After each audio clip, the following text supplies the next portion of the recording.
17-18 বছৰ BPFৰ চৰকাৰ হ'ল আৰু যোৱা 5 বছৰ UPPLৰ চৰকাৰ হ'ল আমি কাকো সমালোচনা নকৰো কিন্তু এটা কথা আমি ক'ব লাগিব যে আমাৰ BTCত ৰাইজৰ মনৰ পৰা যি দুখ আছিলে কষ্ট আছিলে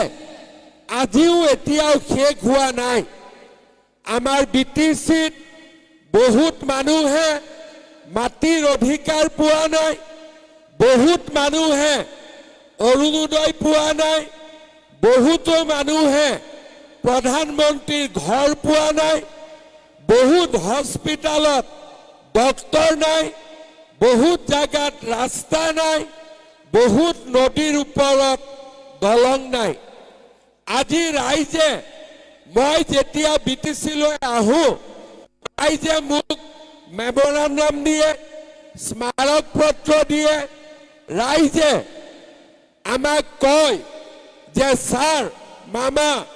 এই কামখিনি আমাক কৰি দিব লাগে কিন্তু এই BTCত যেতিয়ালৈকে আমাৰ বিজেপিৰ চৰকাৰ নহব আমি আপোনালোকক সহায় কৰিব খুজিলেও আমি সহায় কৰিব নোৱাৰো প্ৰত্যেক বছৰে আমি BTCক হাজাৰ হাজাৰ কোটি টকা দিওঁ কিন্তু এই টকা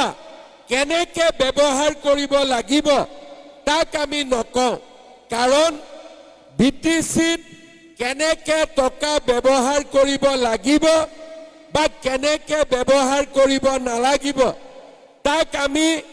দিছপুৰৰ পৰা ক'ব নোৱাৰো কিন্তু প্ৰত্যেকবাৰেই মই যেতিয়া ৰাইজৰ মাজত আহো ৰাইজে মোক সমস্যাৰ এখন ডাঙৰ লিষ্ট দি দিয়ে তাৰ মানে BTCত আজিও ৰাইজে বিচৰা মতে কাম হোৱা নাই যোৱাকালি মই মাৰ্ঘেৰিটাত গৈছিলোঁ 20,000 মহিলা সকলো মোৰ মিটিঙত আহিছিলে 10,000 টকাৰ চেক ল'বৰ কাৰণে তাৰ আগদিনাখন মই জাগিৰোডত আহিছিলোঁ 40,000 মহিলা মোৰ পৰা চেক ল'বৰ কাৰণে 10,000 টকাৰ লাখপতি বাইদেউৰ চেক ল'বৰ কাৰণে তেওঁলোক আহিছিলে তাৰ আগদিনাখন মই নলবাৰীত আছিলোঁ নলবাৰীতো 40,000 মহিলা তেওঁলোকে মোৰ মিটিঙত আহিছিলে আৰু আমি 10,000 টকাকৈ চেক বিতৰণ কৰিলোঁ